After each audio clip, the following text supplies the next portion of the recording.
नमस्कार, भारत एक्सप्रेस देख रहे हैं आप। आपके साथ मैं हूं रोहित पोखरियाल। इजराइल हमास जंग में नया मोड़ आ चुका है। हमास के खात्मे तक जंग जारी रखने की अपनी कसम पर आगे बढ़ते हुए इजराइल ने अब इसका रुख बदल दिया है। इजराइल का टारगेट गाजा की जगह लेबनान, जो हिजबुल्लाह आतंकियों का गढ़ है। हिजबुल्लाह हमास का हिमायती है और उसे ईरान का समर्थन प्राप्त है। इजराइल हमास जंग के बीच वो लगातार इजराइल को टारगेट करता नजर आता है। लिहाजा इजराइल ने हमास के इसी बुनियाद पर, इसी बेस को हिलाना शुरू कर दिया है और इसके लिए उसने बंद पड़े पेजर और दूसरे गैजेट को अपना हथियार बना लिया है। दरअसल हिजबुल्लाह के आतंकी जिस गैजेट का इस्तेमाल कर रहे हैं, वो गैजेट असल में मोसाद द्वारा तैयार करवाया जा रहा था। उसमें विस्फोटक पदार्थों को प्लांट किया गया था। अपनी युद्ध नीति के तहत अब उसमें विस्फोट कराकर मोसाद हिजबुल्लाह के आतंकियों को टारगेट कर रहा है और इसी पर पेश है हमारी ये खास पेशकश, मोसाद बम। इजराइल ले रहा इंतकाम।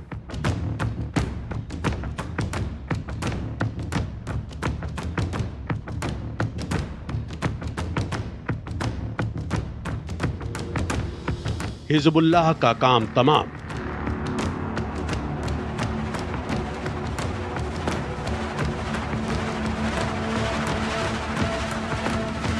लेबनान में मची तबाही।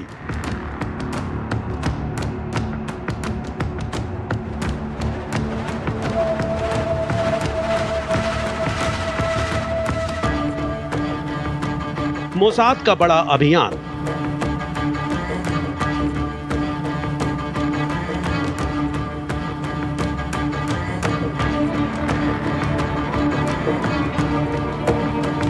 धमाकों से दहल रहा लेबनान।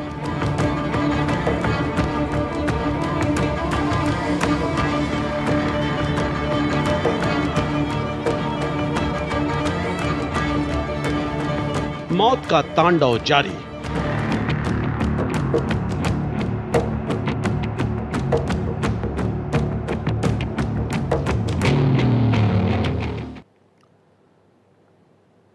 Pager bomb.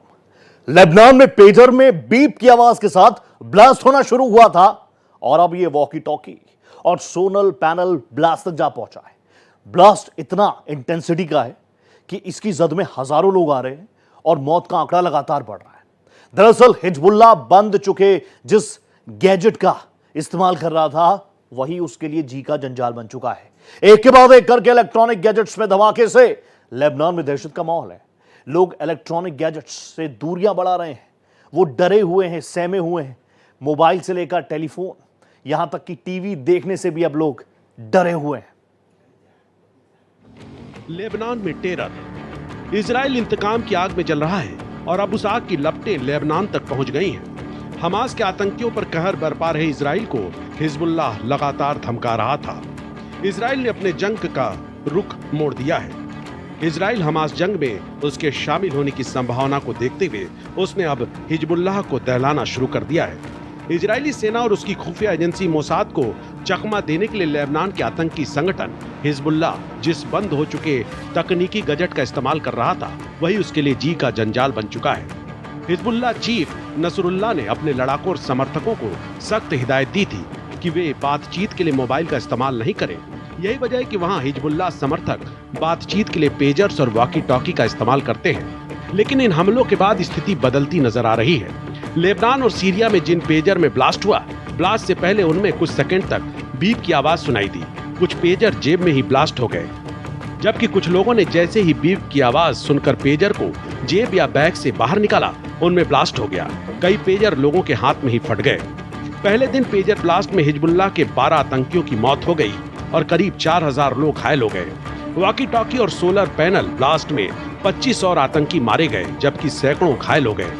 ब्लास्ट की वजह से 4000 लोग गंभीर तौर पर घायल हो गए। कई लोगों के हाथ और पैर क्षतिग्रस्त हो गए।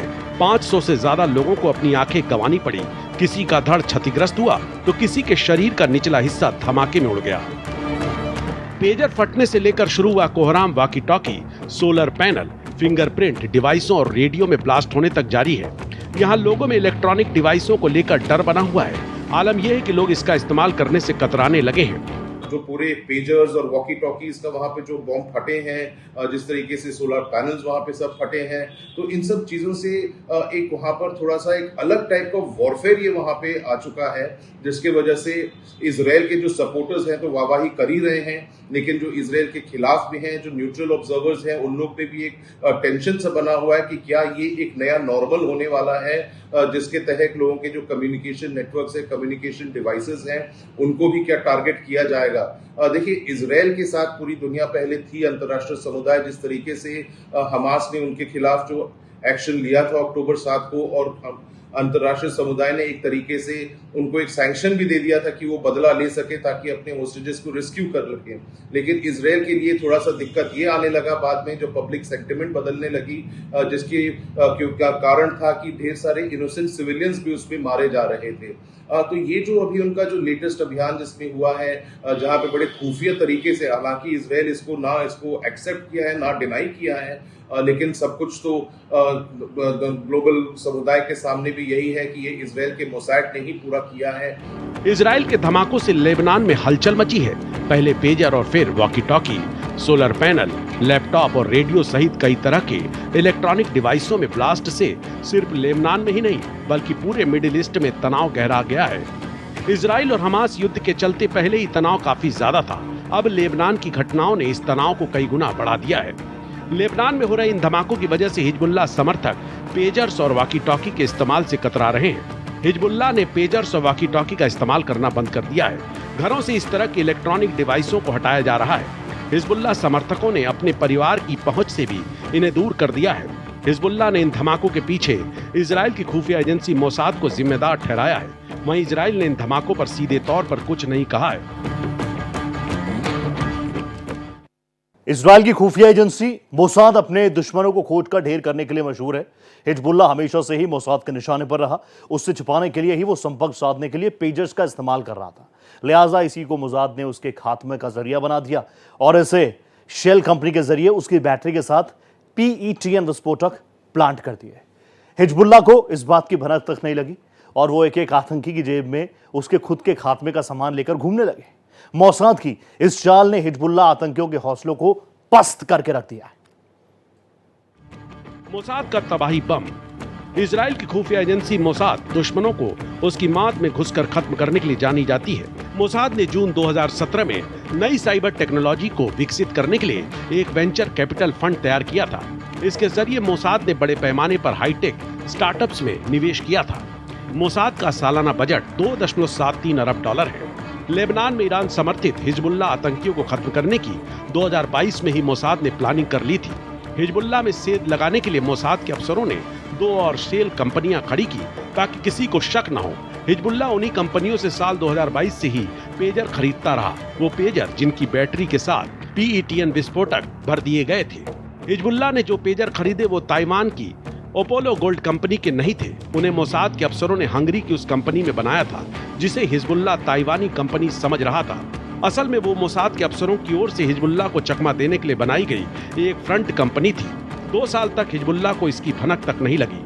मोसाद ने पैसे लेकर पेजर और वॉकी टॉकी सेट बेचे और उनके जरिए ही हिजबुल्लाह के आतंकियों को मौत की घाट उतार दिया। मोसाद ने आतंकियों से ही उन्हें मारने वाले सामान को बनाने की कीमत भी वसूल ली। इजराइल पर हमास के हमले के बाद जब हिजबुल्लाह चीफ हसन नसरल्लाह ने अपने आतंकियों से कहा कि वो सेलफोन का इस्तेमाल बंद कर दें, वजह यह है कि इजरायली सेना और मोसाद लगातार हिजबुल्लाह के लड़ाकों की लोकेशन ट्रैक करती है। पेजर की खासियत यही है कि इसके इस्तेमाल से लोकेशन ट्रैक नहीं की जा सकती। जिस तरीके से कम्युनिकेशन नेटवर्क्स आजकल हैं, मोबाइल नेटवर्क्स हैं, तो वो सब ट्रैकिंग हो जाता है, उसकी कॉल रिकॉर्ड हो जाते हैं। तो कई जो संगठन हैं वो मोबाइल्स पे अपनी सीक्रेट बातें नहीं करना चाहते हैं और उसको हटाकर वो लोग पुराने फॉर्मेट पे चले जा रहे हैं। कंप्यूटर्स भी हैक हो जाते हैं। तो जो पेजर पुरानी टेक्नोलॉजी को वो लोग यूज कर रहे थे अपना एक सीक्रेटिव कम्युनिकेशन करने के लिए, और इन पेजर्स को कितने खुफिया तरीके से कितने सालों का प्लानिंग लगा होगा मोसाद को, जिसके तहत उन लोग ने पुराने जो पेजर्स थे उसके अंदर उन्होंने एक्सप्लोसिव डिवाइस भी डाला और किसी तरह से अपने एक फ्रंट कंपनी बनाकर उसमें बेचा हिजबुल्लाह मिलिटेंट्स को। और साथ ही साथ हिजबुल्लाह के पास करीब 4000 ऐसे पेजर्स उनके पास पहुंचे जो पूरे डिस्ट्रीब्यूट हो रखे थे, जिसकी वजह से अभी जो लेबनान का ये कहना है कि सब कुछ हिजबुल्लाह और मिलिटेंट्स के पास नहीं थे, कुछ आम सिविलियंस के पास भी थे, और जब ये सब चीज़ें फटे हैं तो उसमें फैमिलीज भी इन्वॉल्व हैं, बच्चे भी इन्वॉल्व हैं, तो इसके लिए इनोसेंट सिविलियंस भी उसमें काफ़ी मारे गए हैं। साथ ही साथ जिस तरीके से उनके वॉकी टॉकीज जो हैं वो पुराने फॉर्मेट के हैं, जो जापान की कंपनी ने बताया कि उन्होंने 10 साल से उसको बनाना भी बंद कर दिया है, तो वो पुराने जो उसको रेट्रोफिट करके उसमें भी एक्सप्लोजिव्स डाल के उनको दिया गया। मोसाद को ये मौका मिल गया कि वो बड़ी संख्या में तकनीकी डिवाइस को हिजबुल्लाह के पास अपने तबाही बम को पहुंचा सके। मोसाद की कंपनी को और ज्यादा पेजर के ऑर्डर मिल गए, यानी अब हिजबुल्लाह आतंकियों तक हजारों विस्फोटक वाले पेजर पहुंच चुके थे और मौका देखते ही इजराइल ने धमाके शुरू कर दिए। पेजर बम के साथ ही अब वॉकी टॉकी में विस्फोट के साथ ही अब इस बात की संभावना जताई जा रही है कि कहीं इसकी सप्लाई भी तो मोसाद ने ही की थी, क्योंकि जापान की कंपनी आईकॉम ने साफ कर दिया है कि जितने भी वॉकी टॉकी सेट में विस्फोट हुए हैं उस मॉडल को बनाना उसने 10 साल पहले बंद कर दिया था। देखिए, इजराइल के लिए हिजबुल्लाह नासूर बनता जा रहा था। इजराइल हमास जंग के बीच वो कई बार इजराइल पर रॉकेट दाग चुका था। वो लगातार बड़े हमलों की चेतावनी दे रहा था। हमास और हिजबुल्लाह दोनों आतंकी संगठन है और इसी बुनियाद पर एक दूसरे को समर्थन देते हैं। इजराइल को हिजबुल्लाह की हिमाकत मंजूर ना थी, वो उसे खटकने लगा। लिहाजा हमास के आतंकियों का दम घोटने के बाद अब हिजबुल्लाह को खत्म करने में इजराइल जुट चुका है। इजराइल ने हिजबुल्लाह के सैकड़ों रॉकेट लॉन्चर्स बैरल को भी नेस्तनाबूद कर दिया है। हिजबुल्लाह इजराइल विवाद। हिजबुल्लाह और इजराइल के बीच तनाव की जड़ फिलिस्तीन का मुद्दा है। हिजबुल्लाह शिया इस्लामिक आतंकी संगठन है और लेबनान में एक्टिव है। इसने इजराइल के खिलाफ कई हमले किए हैं। हिजबुल्लाह का दावा है कि वे फिलिस्तीनियों के अधिकारों के समर्थन में है और इसलिए इजराइल की नीतियों के खिलाफ विरोध करते हैं। वे हमास को समर्थन भी देते हैं, जो इजराइल का खुला दुश्मन है। इजराइल हमास को खत्म करने की कसम को पूरी करने में जुटा है और हिजबुल्लाह लगातार उसका समर्थन कर रहा है। हमास की ताकत को कुचलने के लिए मोसाद ने हिजबुल्लाह को खत्म करने का प्लान बनाया। लेबनान और सीरिया के सीमावर्ती इलाकों में मंगलवार को करीब 1 घंटे तक पेजर्स में धमाके होते रहे। लेबनान की राजधानी बेरूत और दक्षिणी लेबनान के कई इलाके, खासतौर से पूर्वी बेका वैली में पेजर में सीरियल ब्लास्ट होने शुरू हुए थे। इन इलाकों को हिजबुल्लाह का गढ़ माना जाता है। लेबनान में जो हिजबुल्लाह मिलिटेंट्स में उसमें अफरा तफरी तो मचा ही हुआ है कि किस तरीके से आपस में लोग कम्युनिकेट करें, कौन से ऐसे इलेक्ट्रॉनिक चीज़ें हैं जो डेंजरस हो सकते हैं, जिसमें मोसाद में कुछ अपना ट्रोजन उसमें ना डाल रखा हो। तो इसके वजह से एक डर का माहौल भी वहाँ पे पैदा हो रखा है, हिजबुल्लाह के अंदर ही नहीं लेकिन ढेर सारे जो सिविलियंस भी वहाँ पे जो हैं लेबनान में, उन लोगों को भी पूरी दिक्कतें आ रही हैं।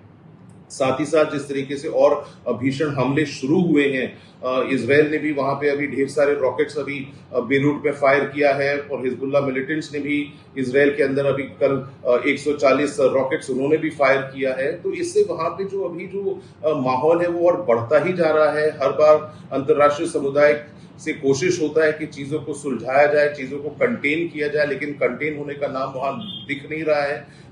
ईरान के अंदर भी जिस तरीके से उन लोग ने हमास के पॉलिटिकल लीडर को उसमें वहाँ पे उन लोग ने खात्मा किया था, तो इन सब चीज़ों की वजह से वहाँ पे बस टेंशन्स बढ़े जा रहे हैं। लेबनान में धड़ाधड़ हो रहे ब्लास्ट के बाद हिजबुल्लाह चीफ नसरुल्लाह ने अपने संबोधन में इजराइल की इस करतूत को जंग ऐलान बताया। लेकिन जिस वक्त नसरुल्लाह देश को संबोधित कर रहे थे, उसी समय इजराइल लेबनान पर रॉकेट दाग रहा था। इजरायली सेना IDF ने दक्षिणी लेबनान में हिजबुल्लाह के ठिकानों को निशाना बनाया और सैकड़ों रॉकेट लॉन्चर बैरल तबाह कर दिए। हिजबुल्लाह जिन रॉकेट लॉन्चर्स का इस्तेमाल इजरायली क्षेत्र में धमाके के लिए करने वाला था, इजरायली सेना ने उसे नष्ट कर दिया। इजरायली सेना के मुताबिक उसके लड़ाकू विमानों ने 1000 बैरल वाले करीब 100 रॉकेट लॉन्चरों पर हमला कर उन्हें पूरी तरह नष्ट कर दिया। इजराइल और हिजबुल्लाह के बीच तनातनी लंबे वक्त से चल रही है। इजराइल पर हमास के हमले और उसके बाद दोनों के बीच जो जंग का ऐलान हुआ वो अब 7वें आसमान पर पहुंची हुई है। इलेक्ट्रॉनिक गैजेट से मची तबाही के बाद इजराइल और हिजबुल्लाह के बीच घमासान बढ़ चुका है। इजराइल ने हिजबुल्लाह में मची तबाही की जिम्मेदारी नहीं ली है, मगर इजराइल और हिजबुल्लाह ने एक दूसरे को टारगेट पर लेना शुरू कर दिया है। एक तरह हिजबुल्लाह ने उत्तरी इजराइल पर रॉकेट दागे तो दूसरी तरफ इजराइल ने टारगेट हमले किए। लेबनान पर हुए अटैक पर मुस्लिम देशों से भी तीखी प्रतिक्रिया सामने आ रही है। All out attack.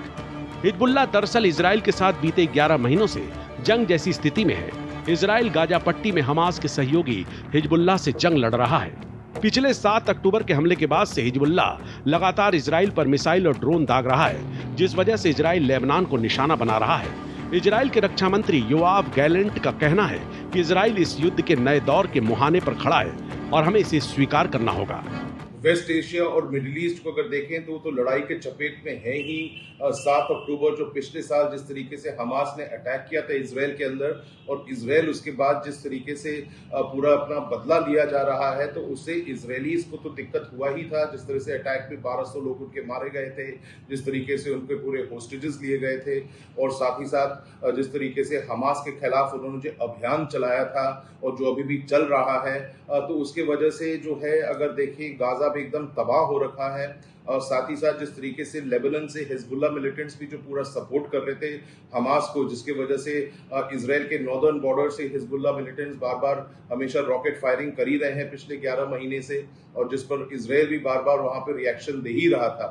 लेकिन इस बार जिस तरीके से अलग थलग जो हुआ है, इजराइल को लग रहा था कि हिजबुल्ला अब ऑल आउट और भी हमास को सपोर्ट करने के लिए अंदर घुसने वाला है, और उनके ढेर सारे लोग वहां से नॉर्दर्न बॉर्डर से इजरायली सिटीजन जो हैं इजराइल से डिस्प्लेस हो गए हैं हिजबुल्ला के अटैक्स की वजह से।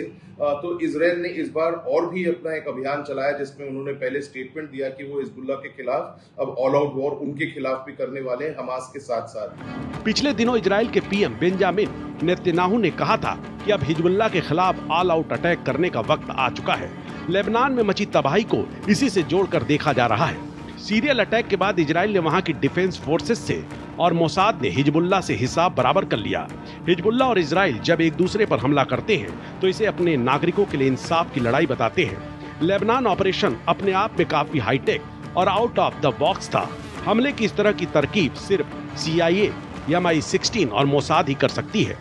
ईरान किस तरह से उसमें आकर अभी फुल्ली ओपनली आके इन्वॉल्व होगा कि नहीं, सऊदी अरेबिया और बाकी जो मिडिल ईस्ट के कंट्रीज हैं उन लोग की इसमें किस तरीके से इन्वॉल्वमेंट अभी होने वाला है, क्योंकि वहां पे लड़ाई थम नहीं रहा है, लड़ाई बढ़ता ही जा रहा है, कॉम्प्लिकेशंस और होते जा रहे हैं। और किस तरीके से मिडिल ईस्ट जो है, पूरा वेस्ट एशिया का जो क्राइसिस है, पूरे मिडिल ईस्ट को ही नहीं लेकिन पूरे अंतर्राष्ट्रीय समुदाय को ग्लोबल लेवल किस तरीके से इन्वॉल्व करके इसको और खतरा कर देगा, खतरनाक पूरा माहौल बन जाएगा, जहां पे कोई भी कंट्री इसमें बचे नहीं रहेगी, क्योंकि हर कंट्री को कोई ना कोई साइड इसमें लेना पड़ेगा। इजराइल जो है ऑलरेडी यूएस का तो एकदम आयरन क्लैड फ्रेंड है ही, और साथ ही साथ उसको नाटो फोर्सेस और ढेर सारे वेस्टर्न नेशंस उसको सपोर्ट कर ही रहे हैं, और साथ ही साथ ईरान के साथ जो 3 नेशंस हैं उन लोग का भी अभी अलग चिंता बन रखा है। साथ ही साथ मिडिल ईस्ट में जो पूरे जो अरब कंट्री हैं, तो अरब नेशंस में भी एक टेंशन बना हुआ है, वो किस तरीके से इजराइल को और कंटेन करें, कितने देर तक अपने आंखें बंद करके रखें, कितना रिएक्शन अपना करें। तो मामला वहां पर जो है बहुत डेंजरस होता जा रहा है, और किस तरीके से ये और भड़क सकता है आग, इसको अभी हम लोग को और देखना पड़ेगा। जब तक अंतर्राष्ट्रीय समुदाय का प्रॉपर मीडिएशन नहीं होगा, तो ये लड़ाई कहीं भी और किसी भी लेवल तक इसका अंजाम हो सकता है। लेबनान पर इस तरह के हमलों की दुनिया भर में आलोचना हो रही है। मुस्लिम देशों की तरफ से भी इन हमलों को लेकर तीखी प्रतिक्रिया देखने को मिली है। लेबनान में हुए पेजर हमले में ईरान के राजदूत मुस्तबा अमानी भी घायल हुए हैं। ब्लास्ट में उन्होंने अपनी एक आंख खो दी और उनकी दूसरी आंख भी बुरी तरह से जख्मी है। ईरान के राष्ट्रपति ने कहा कि इस्लामी गणतंत्र इस जघन्य अपराध की निंदा करता है और लेबनानी सरकार वहां के लोगों के प्रति अपना समर्थन व्यक्त करती है। उन्होंने अंतर्राष्ट्रीय संगठनों से अपनी जिम्मेदारी निभाने का भी आग्रह किया है। इजराइल के खिलाफ मुस्लिम देशों में गुस्सा है। ईरान सहित तुर्की, सऊदी अरब, इराक, मिस्र, यमन और जॉर्डन ने इस हमले की निंदा की है। इजराइल के प्रधानमंत्री बेंजामिन नेतन्याहू मानो प्रण कर चुके हैं कि वो इजराइल के आसपास से आतंक को नेस्तनाबूद कर देंगे। आतंक के ताबूत में आखिरी कील वो ठोक कर ही मानेंगे, और महज उसकी बानगी भर है मोसाद बम। आगे भी ऐसी रिपोर्ट्स आपको दिखाते रहेंगे। इसी के साथ इस खास पेशकश में मेरे साथ फिलहाल इतना ही। बने रहिए भारत एक्सप्रेस के साथ।